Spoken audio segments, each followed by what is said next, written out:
Hello, my name is Lesley Atherton and this is my story called Wooden Cabin. His cabin was wood-walled, wood-roofed and wood-floored.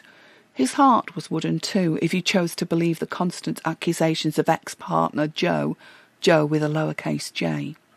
She had not been a Presley fan, but Jake had, and her painful German accent as she sung Wooden Heart to mock his lack of extroverted displays of affection hurt him badly. She didn't even get the point of the song. It wasn't about that at all. How dare she get it so wrong? They'd split up, of course. No relationship could survive such Elvis abuse. So Jake had travelled, inspired by the solitude of Thomas Merton and Henry David Thoreau. Emulating both, Jake pared down his life and his possessions. Life was about thinking and being. It wasn't about having people, Jo, and having things. That wasn't real life at all.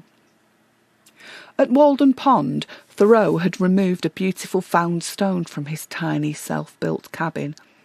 The joy of owning the stone was outweighed by the responsibilities of its ownership. Jo, with a lowercase j, had considered their relationship as one responsibility too many. Jake had been her stone.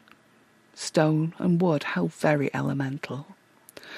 And so to leave his sadness behind, for you see his heart may have been pine or elm constructed, but was definitely not unfeeling, Jake travelled long distances and eventually settled into this tiny wooden cabin, almost perfectly suited to the complete enclosure, protection and healing of his broken wooden heart.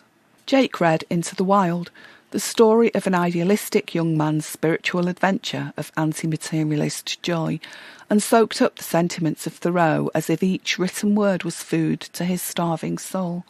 Nature, self-reliance, making do, simple living and total introspection, those were what he desired, and they'd be far superior to the purely physical bliss he'd experienced with lowercase Jo. To use Thoreau's words, I wanted to live deep and suck out all the marrow of life, to drive life into a corner and reduce it to its lowest terms. And that was Jake, or so he'd thought. You see, the problem was that the cabin, like Thoreau's, was only a couple of miles from its nearest town, and that was not nearly far enough. Because this nearest town was where Jo with a lowercase j lived. Jake's travels had almost brought him home. Accident or design? But this wasn't his only problem. You see, his dream had been of autumn, the harvest time, abundance time, warm evenings by the fire time. But his reality proved to be one of winter time, hunger time, lonely time, and chilled mornings chopping wood time. Life was uneasy, mind was unsettled. Some days he felt thoughts expanding to fill all the empty space around him. Oh, those days!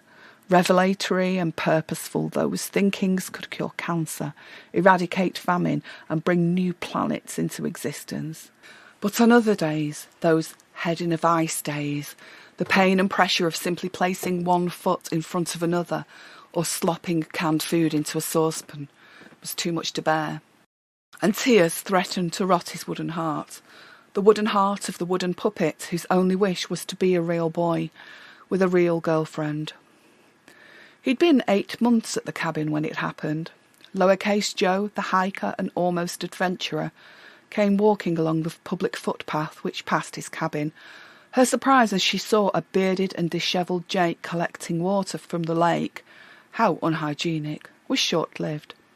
Composing herself, Jo, with a lowercase j, said, "Hi," and, white-faced and unaccustomed to visitors, Jake stared back, wooden heart completely intact.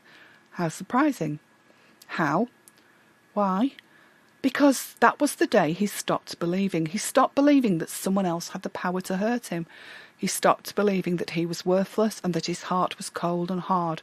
He stopped believing in running and hiding and started believing in confronting and commingling.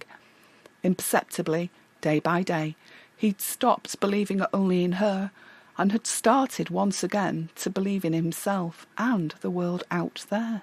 Such adventures to be had. Jo, with a lowercase j, had carried on walking. Unconcerned, Jake entered his wooden cabin with wooden floor and wooden roof, and steadily, but with increasing enthusiasm, began to pack his canvas rucksack. He would soon leave the shack forever. Pinocchio was a real boy. At last.